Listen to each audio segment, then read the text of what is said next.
Hello and welcome to Bongocero mini-series, episode 21, titled Bongocero Producer Storyboarding. In episode 20, I demonstrated the use of my TV producer skill set to produce the video for episode 20. I demonstrated the use of my mobile devices to improve my bongo practice sessions. Today, before I do any physical bongo playing, I'm going to add some additional information about using the mobile phone to prepare the producer storyboarding for the student Bongocero.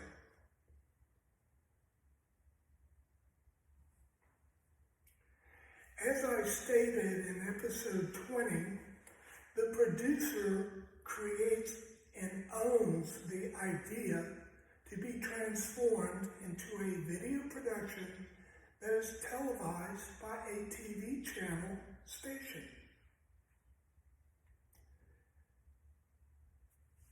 In like manner, the Bongocero is the producer of his bongo practice session.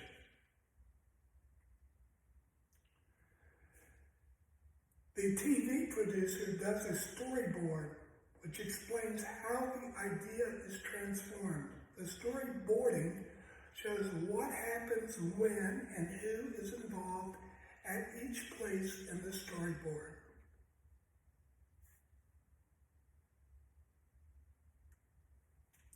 In the case of the production of this episode, as with all episodes, my narrative contains the storyboard for this Bongocero practice session video production. In other words, I think out how I'm going to execute this bongo session so that I can have it recorded and share my experience as a Bongocero student. Not instructor, student. I am just like you, a beginner Bongocero, a student Bongocero. This is important. That distinction is important.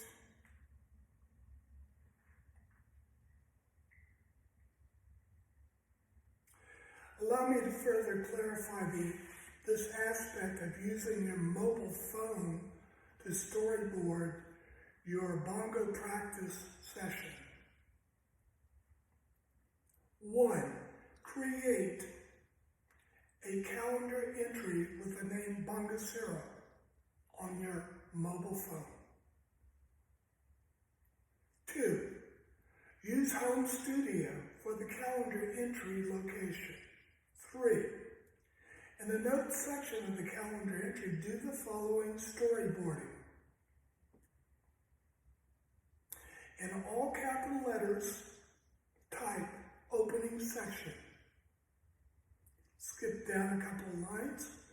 In all capitals, type main section. Skip down a couple of lines.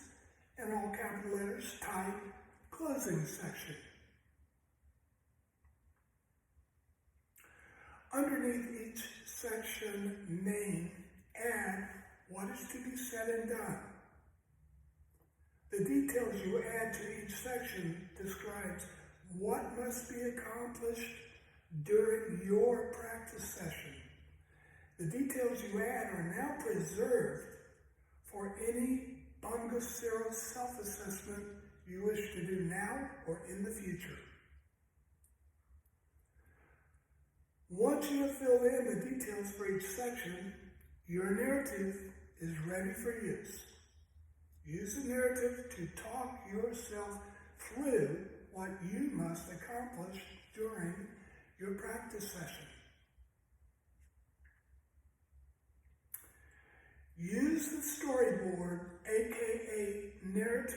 you created to execute your practice session.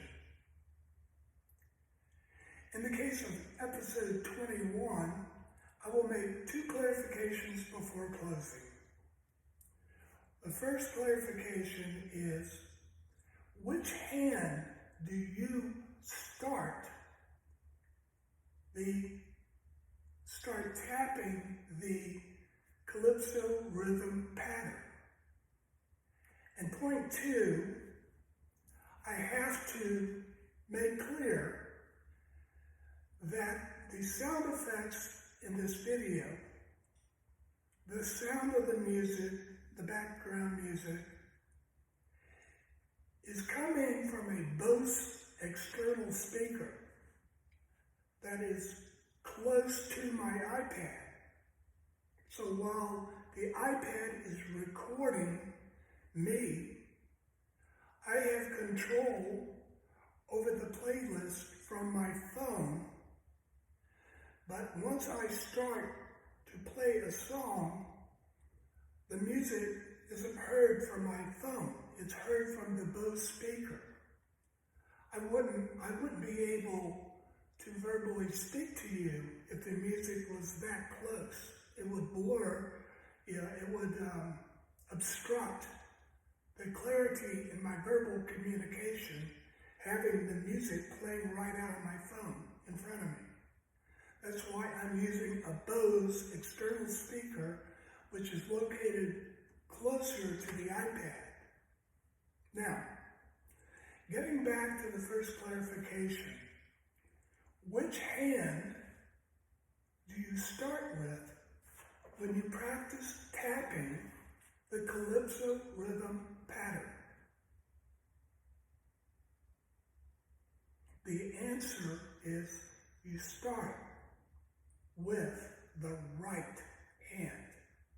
And now I will demonstrate.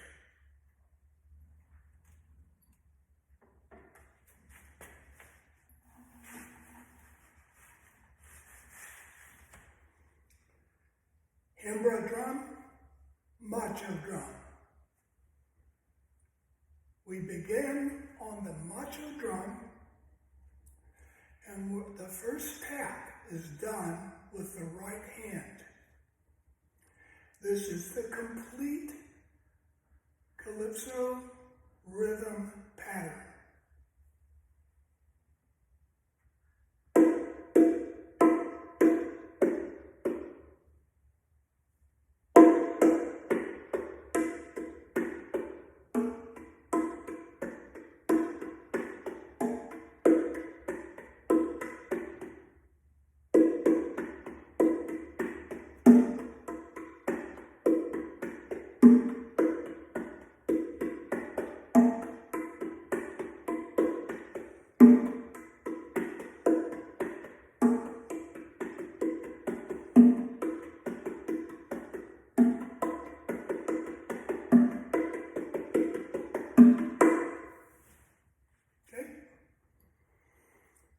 Always begin the calypso rhythm pattern with the right hand striking a tone tap.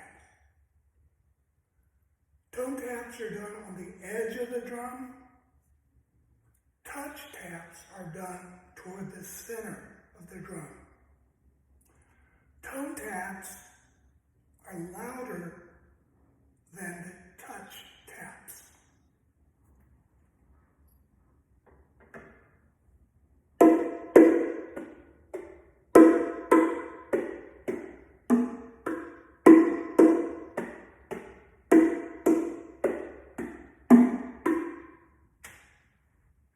And that is the correct calypso rhythm pattern tapping sequence.